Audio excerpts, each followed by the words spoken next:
우리들에게 주어진 사복음서는 예수 그리스도의 공생애의 삶을 동일하게 기록을 하고 있지만 저자가 처해져 있는 그 공동체의 상황과 그리고 저자가 예수 그리스도의 십자가의 사건과 부활의 사건 그리고 공생애의 삶을 바라보는 신학적인 관점에 따라서 조금씩 다르게 기록이 되어져 있습니다.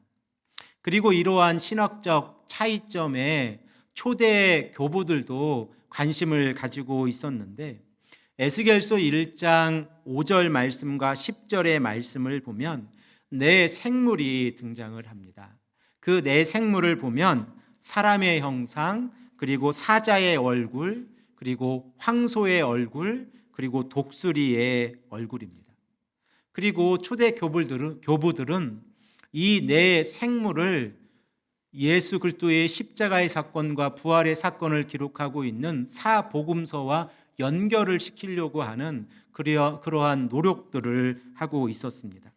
그래서 2세기 초반에 리옹의 이레네우스를 시작을 해서 4세기에는 아타나시우스, 그리고 제롬, 그리고 어거스틴이 이러한 노력들을 했습니다. 이러한 주장들 가운데에서 제롬의 주장이 중세의 화가들에게 일반적으로 받아들여졌는데, 이 제롬에 의하면 마태복음은 사람, 천사를 의미하고, 그리고 마가복음은 사자로 상징이 되어지고, 그리고 누가복음은 황소로 상징이 되어지고, 요한복음은 독수리로 상징이 되어집니다.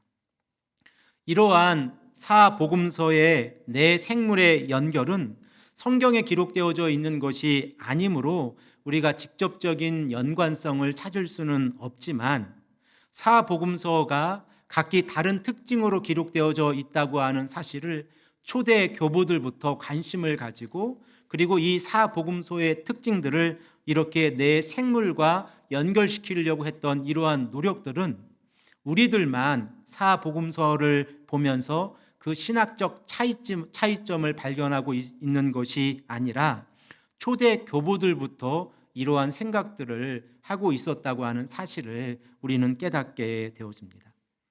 오늘 우리가 함께 읽은 마가복음 1장 16절에서 18절의 말씀은 예수 그리스도께서 시몬 베드로와 그의 형제 안드레를 부르시는 사건입니다. 이 사건은 공간복음에 모두 기록이 되어져 있는데, 마태복음에서는 마태복음 4장 18절에서 20절에 기록이 되어져 있고, 누가복음은 누가복음 5장 1절에서 11절에 기록이 되어져 있습니다. 그리고 사도 요한은 요한복음 1장 35절에서 42절에 마태, 마가, 누가와는 조금 다른 신학적인 관점, 그리고 사건의 관점을 가지고 이 사건을 기록을 하고 있습니다. 그러면 우리들은 마가복음, 마태복음, 누가복음을 하나로 종합을 해보면 예수님께서 시몬 베드로와 안드레를 부르실 때의 상황을 다시 한번 재구성해 볼 수 있고, 이를 통해서 왜 예수님께서는 시몬 베드로와 안드레를 부르시고 난 다음에 사람을 낚는 어부가 되게 하리라 라고 말씀하셨는지 그 의미를 생각을 할 수 있습니다. 먼저 마태복음과 마가복음의 차이점을 좀 생각을 해 보기를 원하는데, 마태는 마가복음과 거의 유사한 구조를 가지고 이 사건을 기록을 하고 있습니다. 한 가지 차이점을 기록을 한다고 하면, 마태는 마가복음에서는 이 시몬의 이름을 그저 시몬이라고만 기록을 하고 있는데, 마태복음에서는 시몬이 베드로라고 기록을 하고 있습니다. 하지만 마가복음은 예수님께서 시몬에게 베드로라고 하는 이름을 주실 때에는 12제자를 부르실 때에 베드로라고 하는 이름을 더해 주신다고 하는 사실을 우리는 성경을 통해서 알 수 있습니다. 그러므로 마태복음을 근거해 볼 때는 마가복음과 큰 차이점을 우리가 구별할 수가 없습니다. 마가복음과 마태복음에 근거해 보면 예수님께서 시몬 베드로와 안드레를 부르신 장소는 갈릴리 해변입니다.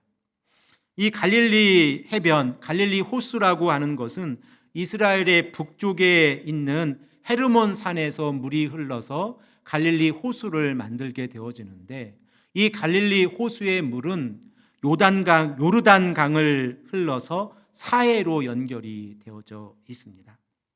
그러면 저는 여러분들에게 한 가지 질문을 드려보겠습니다. 예수님께서 베드로와 안드레를 부르셨던 그 장소가 갈릴리 해변이라고 기록이 되어져 있는데, 그 갈릴리 해변 가운데 어느 장소가 예수님께서 베드로와 안드레를 부르셨던 장소라고 여러분들은 생각을 하십니까? 우리가 마가복음과 마태복음을 읽으면 그 장소를 구체적으로 찾을 수가 없습니다. 하지만 누가복음을 보면 그 장소가 게네사렛 호숫가라고 하는 것을 우리가 알 수 있습니다. 이 게네사렛 호숫가라고 하는 이 지역은 가버나움 바로 아래 지역에 위치하고 있습니다. 이렇게 갈릴리 호수가 있으면 북서쪽이 가버나움이고, 그리고 바로 그 아래 지방이 게네사렛 호숫가입니다. 그리고 예수님께서는 시몬 베드로와 안드레를 게네사렛 호숫가에서 부르셨다고 누가복음 5장 1절에 기록이 되어져 있습니다. 그러면 우리들은 한 가지 더 질문을 가지게 되어집니다. 예수님께서 시몬 베드로와 안드레를 만났을 때에 무슨 일이 있었기에 시몬 베드로와 안드레는 그물을 버리고 예수님을 따라갔을까라고 하는 의문, 그리고 질문을 가지게 되어집니다. 마가복음 1장 17절 말씀을 보면 나를 따라오라, 내가 너희로 사람을 낚는 어부가 되게 하리라 라고 예수님께서 베드로와 안드레를 부르고 계신데, 이 말씀을 듣자 베드로와 안드레는 자신의 그물을 버리고 예수님을 따랐다라고 성경은 기록을 하고 있습니다. 이러한 과정 가운데에서 어떠한 일이 있었는가에 대해서 우리가 누가복음을 살펴보면 그 해답을, 그 상황을 알게 되어집니다. 누가복음을 보면 예수님께서 갈릴리 가버나움 지역에서 더러운 귀신을 쫓아내시는 사건을 누가복음 4장 31절에서 36절에 말씀을 하고 있습니다. 그리고 난 이후에 예수님의 이 명성이 사방으로 퍼지기 시작했다고 누가는 누가복음 4장 37절에 말씀을 하고 있습니다. 그리고 예수님께서는 가버나움에 위치하고 있는 시몬의 장모의 집에 들어가서 이 장모가 열병으로 지금 앓고 있었는데 그 장모를 고쳐주는 사건이 누가복음 4장 38절에서 39절에 기록이 되어져 있습니다. 그러므로 가버나움을 중심으로 해서 게네사렛 해변가에 살고 있는 이 모든 사람들은 이제 예수님의 명성을 듣고 있었습니다. 그리고 그들은 예수님이 누구신가, 예수님은 큰 이적을 행하시는 분이라는 사실을 알고 있었기에 무리들이 예수님을 따르고 있었습니다. 그리고 예수님께서는 게네사렛 호숫가로 가시게 되어졌는데, 바로 그 자리에 시몬 베드로와 안드레가 밤새 고기를 잡으려고 노력을 했지만 한 마리도 잡지 못한 상황 가운데에서 그물을 수선하고 있는 그런 상황에 있었습니다. 그리고 예수님을 만나게 되어졌습니다. 아마도 시몬 베드로는 자신의 장모를 고쳐주셨던 예수 그리스도에 대해서 알고 있었을 것입니다. 하지만 베드로의 입장에서 생각을 해 보십시오. 베드로와 안드레는 가정을 이끌기 위해서 밤새도록 그물을 호숫가에 내리고 있었습니다. 하지만 그들은 아무것도 한 마리의 물고기도 잡지 못한 상황 가운데 있었습니다. 그러므로 베드로의 그 마음에는 그렇게 기분이 좋은 상황으로 예수님을 만난 것이 아닙니다. 조금 어렵고 힘든 상황 가운데에서 어떻게 또 우리의 가정을 이끌어 갈까? 왜 어제 저녁에는 한 마리의 물고기도 우리가 잡지 못했을까라고 하는 그러한 여러 가지 복잡한 상황 가운데에서 그런 생각에 있었고, 그리고 그러한 상황 가운데에서 그물을 수선하고 있었습니다. 그리고 예수님께서는 베드로에게 다가오셔서 베드로의 배를 빌려서 예수님께서는 하나님의 나라를 가르치려고 하셨습니다. 그래서 베드로에게 말씀하십니다. 배를 조금 띄워서 내가 저 무리들에게 하나님의 말씀을 가르칠 수 있도록 공간을 만들어 달라라고 요구하고 있으십니다. 그러자 베드로는 예수님의 명성도 듣고 있었고 자신의 장모를 고쳐주셨다는 사실도 알고 있었기에 흔쾌히 자신의 배를 내어드립니다. 그리고 예수님께서는 하나님의 말씀을 가르치셨다고 누가복음 5장 3절에 기록을 하고 있습니다. 우리 다 함께 누가복음 5장 3절 말씀을 읽겠습니다. 예수께서 한 배에 오르시니 그 배는 시몬의 배라. 육지에서 조금 떼기를 청하시고 앉으사 배에서 무리를 가르치시더니. 아멘. 누가가 예수님께서 가르치시는 모습을 디다스코라고 하는 이 헬라어 동사를 사용을 하고 있는데, 예수님의 사역을 보면 특별히 마태는 마태복음 5장 2절에서 산상수훈이 시작되는 바로 그 시점에서 예수님께서 무리를 가르치셨다라고 했을 때 바로 이 동사를 사용을 합니다. 그러므로 예수님께서 누가복음 5장 3절에 말씀하고 있는 무리들을 가르치셨다라고 하는 이 말씀은 하나님의 나라를 하나님의 백성들에게 가르치시기 시작하셨다라고 우리는 생각을 할 수 있습니다. 예수님께서는 자신이 이 땅에 오신 목적을 성경에 기록을 하고 있습니다.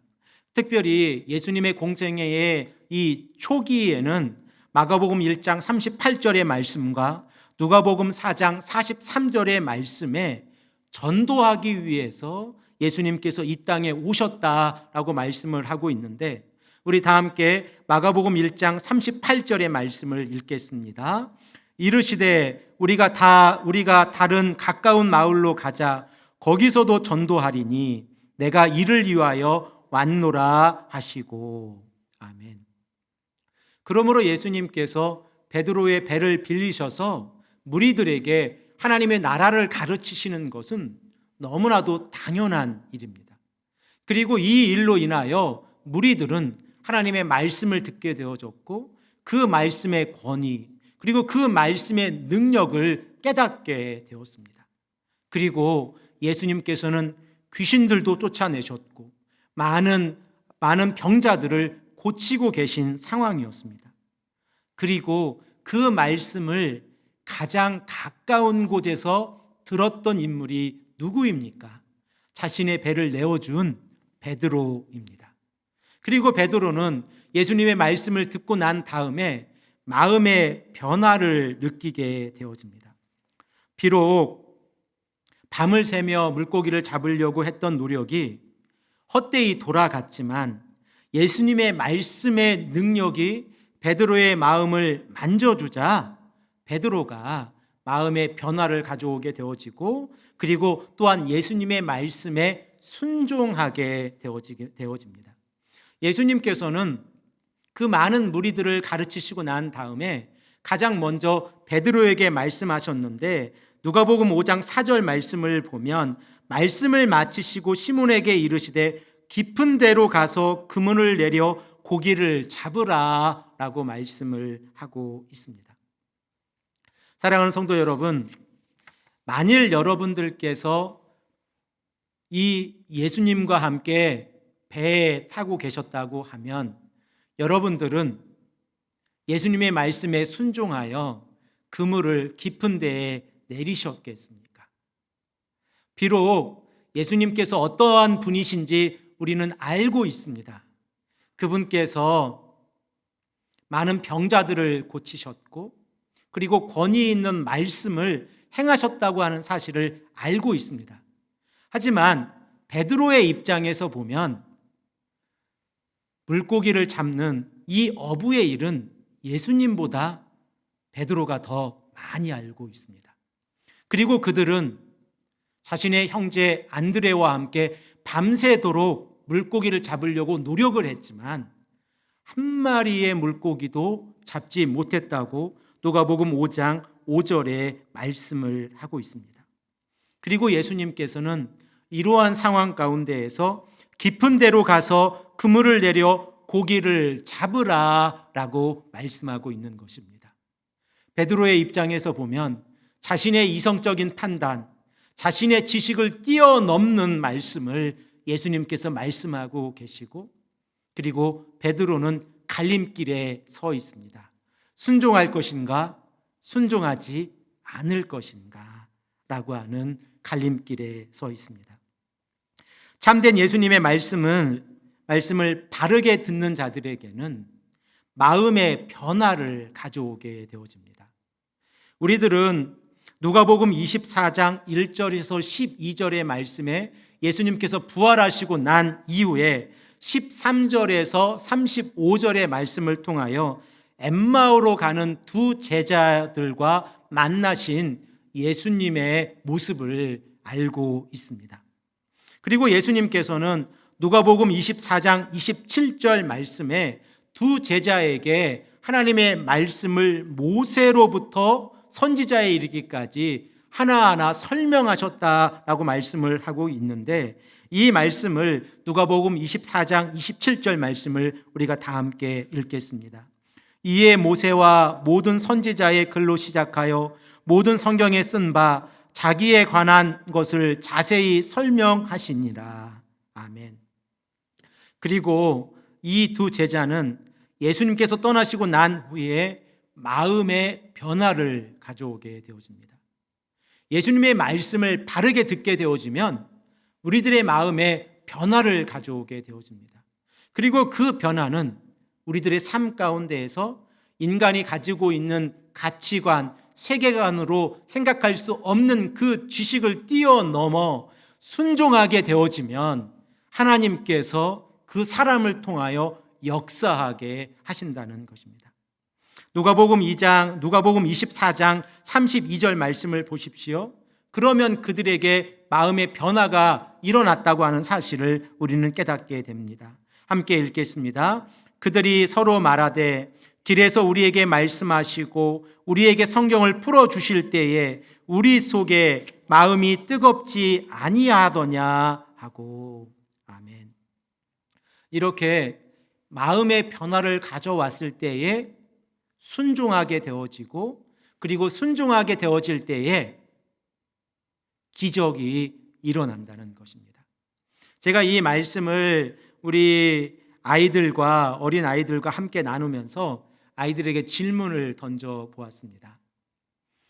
만일 너희들이 베드로이고 그리고 예수님께서 너희들에게 이렇게 말씀을 하시면 깊은 데로 가서 그물을 내려 고기를 잡으라라고 명령을 하시면, 말씀을 하시면 너희들은 그물을 내릴 것이냐 아니면 내리지 않을 것인가 라고 질문을 한번 던져 보았습니다.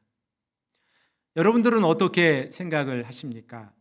우리 자녀들이 그물을 던질 것 같습니까? 아니면 던지지 않을 것 같습니까? 그러면 먼저 여러분들에게도 제가 질문을 드려보겠습니다. 예수님께서 여러분들에게 말씀하시고 난 다음에 깊은 데에 가서 그물을 던져라 라고 말씀을 하시면 여러분들은 자신이 가지고 있는 이성적 판단으로 왜 지금 이 시간에 깊은 곳에 가서 그물을 던지면 물고기를 잡을 수 없는지를 설명하실 것입니까? 아니면 순종하시고 물고기 그 예수님의 말씀에 순종하여 그물을 내리시겠습니까? 우리 아이들의 정답은 한결같이 그물을 던지지 않을 것이다 라고 대답을 했습니다. 그래서 왜 그러냐고 제가 물어보았는데 아이들이 예수님이 누구인지 아직 잘 모르고 있기 때문에 자신의 입장이라고 하면 그물을 던지지 않을 것이라고 그렇게 대답을 했습니다. 여러분들은 어떠십니까? 아직 예수님의 명성이 비록 널리 퍼지고 있었지만 그 명성은 아픈 자를 고치고 귀신들을 쫓아내는 그러한 사역이었습니다. 아직 기적이라고 하는 것을 만들어내지 않으신 상황 가운데에서 예수님의 음성을 들었을 때에 우리들은 어떻게 반응할 것인가 생각을 해 보아야 합니다. 그리고 이러한 반응에 따라서 예수님께서 우리들의 삶을 통하여 역사하신다고 하는 사실을 깨닫게 되어집니다. 그러므로 베드로가 예수님의 부르심을 받은 것은 가장 먼저 마음의 변화가 있었기 때문에 그렇습니다. 그리고 이 마음의 변화는 기적을 만들어냈고, 그리고 또한 이 마음의 변화는 자신의 연약함을 깨닫게 하였습니다. 먼저 우리들의 마음의 변화가 기적을 만들어낸다고 하는 사실을 생각을 해 보기를 원합니다.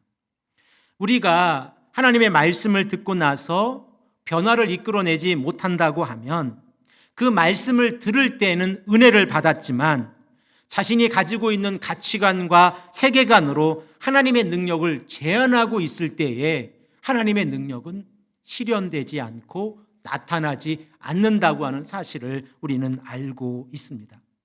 누가복음 1장의 말씀을 우리가 지난 성탄절에 생각을 해 보았는데, 사가랴와 가브리엘 천사의 대화 가운데에서 사가랴가 가브리엘 천사에게 지속적으로 하는 이야기가 무엇입니까? 사람의 지혜로는 불가능한 일입니다 라고 하는 일입니다. 이미 사가랴 자신은 나이가 많이 들었고 엘리세벳 또한 이미 나이가 많이 들은 노년의 삶을 살아가고 있다고 하는 사실을 가브리엘 천사에게 지속적으로 강조하고 있습니다. 하지만 가브리엘 천사는 사가랴에게 어떻게 이야기하고 있습니까? 하나님의 능력은 가능하다는 것입니다. 사람의 능력은 불가능하지만 하나님의 능력은 가능하다고 하는 이 사실을 깨달았을 때에 기적이 일어나고, 그리고 이 사실을 깨달았을 때에 순종하게 되어집니다. 이것이 하나님의 능력입니다. 시몬 베드로의 입장에서 보면 밤새도록 고기를 잡으려고 시도를 해보았지만 아무것도 잡지 못했습니다. 그리고 자신이 가지고 있는 어부의 경험으로는 이 시간에 깊은 곳에 가서 그물을 내리는 것은 의미가 없는 행동입니다. 하지만 베드로는 말씀을 의지하여 순종했더니 기적이 일어났습니다. 그리고 이 기적의 모습을 누가복음 5장 6절에서 7절의 말씀을 하고 있는데, 우리 다 함께 읽겠습니다. 그렇게 하니 고기를 잡은 것이 심히 많아 그물이 찢어지는지라. 이에 다른 배에 있는 동무들에게 손짓하여 와서 도와달라 하니 그들이 와서 두 배의 채움에 잠기게 되었더라. 아멘. 사랑하는 성도 여러분, 하나님의 능력에는 제한이 없으십니다. 우리가 말씀을 듣고 믿고 순종하며 나아가면 우리의 삶을 통하여 하나님께서는 역사하시고, 그리고 우리의 삶을 통하여 하나님의 능력이 실현되어진다고 하는 사실입니다. 우리가 실만한 물가교회를 개척하고 이 자리에서 하나님의 능력을 경험하기를 원합니다. 그러면 우리가 해야 할 가장 우선으로 해야 할 것은 사람의 능력으로 하나님의 능력을 제한하지 않는 것입니다. 그리고 하나님께서 이 재단을 통하여, 이 실만한 물가교회를 통하여 이 지역을 어떻게 복음화하시고 그리고 하나님의 자녀들을 불러오시는지 우리가 경험하며 순종하며 나아가야 합니다. 우리 마음 안에 이런 마음이 있을 때에 하나님께서 역사하시고, 우리 마음 안에 이러한 마음이 있을 때에 우리들은 말씀에 순종하게 되어집니다. 이러한 역사가 우리 쉴만한 물가 교회 안에, 그리고 또한 이 말씀을 듣는 모든 성도님들에게 이루어지기를 간절히 소망을 합니다. 두 번째로, 기적을 경험하는 순종은 자신의 연약함을 깨닫게 합니다. 시몬 베드로는 지난 밤 한 마리의 물고기도 잡지 못했습니다. 하지만 말씀을 의지하여 깊은 곳에 가서 그물을 내렸을 때에 두 배에 가득 싣고, 그리고 그 배가 잠길 상황이 될 만큼 많은 물고기를 잡게 되어집니다. 그리고 나서 베드로가 누가복음 5장 8절에 이렇게 고백을 합니다. 우리 다 함께 하나님의 말씀을 읽겠습니다.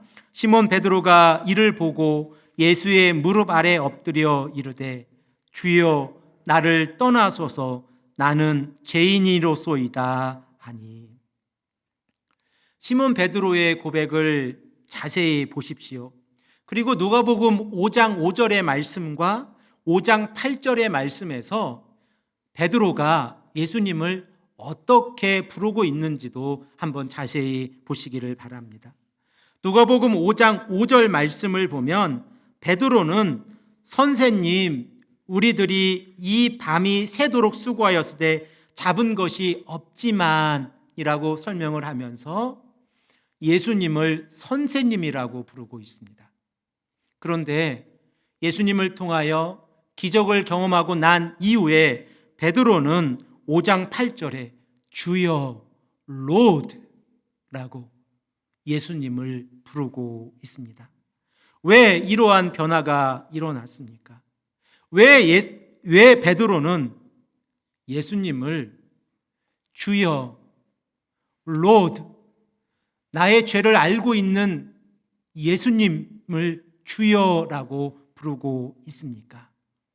그 이유는 베드로 자신 앞에 서 있는 이 예수님께서 하나님의 능력을 지금 행하고 계시다고 하는 사실을 깨달았기 때문에 그렇습니다. 그리고 그는 예수님 앞에서 자신의 연약함을 깨닫게 되어지고, 그리고 자신의 연약함을 깨달았을 때에 자신의 모습을 보게 되어졌습니다. 그리고 그 모습은 죄인이라고 하는 그 모습을 깨닫게 되었습니다. 그래서 베드로는 이렇게 고백을 하고 있습니다. 주여 나를 떠나소서 나는 죄인이로소이다 라고 고백을 하고 있습니다. 사랑하는 성도 여러분, 우리들의 삶을 다시 한번 되돌아 보십시오. 우리가 하나님께 쓰임 받을 때에 우리가 우리 자신을 드러내고 있었습니까? 아니면 우리의 연약함을 고백하고 있으셨습니까? 대부분의 성도님들은 하나님께서 자신을 사용하고 계신다고 하는 사실을 깨달았을 때에 그 모습을 바라보면 자신의 연약함을 깨닫고 있었던 바로 그 시간이었습니다. 그리고 하나님께서는 바로 그 시간에 하나님의 백성들을 부르셨고, 그리고 바로 그 시간을 통하여 하나님의 역사를 이루어 가셨다는 것입니다. 그리고 하나님께서는 그러한 모습으로 자신의 연약함을 고백할 때에 사람을 낚는 어부로 부르셨다고 하는 사실을 우리는 깨닫게 되어집니다. 우리들은 이제 다음 주에 이 사람을 낚는 어부가 무엇을 의미하는지를 생각을 해 보기를 원합니다. 그리고 오늘 우리는 이 말씀을 통하여 사람의 지식을 뛰어넘는 하나님의 말씀에 순종하였을 때에 하나님께서는 하나님의 백성들을 통하여 기적을 이루어 가시고, 그리고 또한 자신의 연약한 모습을 고백할 때에 사람을 낚는 어부로 사용하신다고 하는 사실을 깨닫게 되어집니다. 하나님 앞에서 겸손하게 말씀에 순종하고 그 말씀대로 살아가는 하나님의 백성들을 하나님께서는 사용하십니다. 바로 이러한 모습이 우리의 모습이 되어지고, 이러한 모습을 통하여 하나님의 역사가 우리 쉴만한 물가교회를 통하여 이루어지기를 간절히 소망합니다. 함께 기도하겠습니다.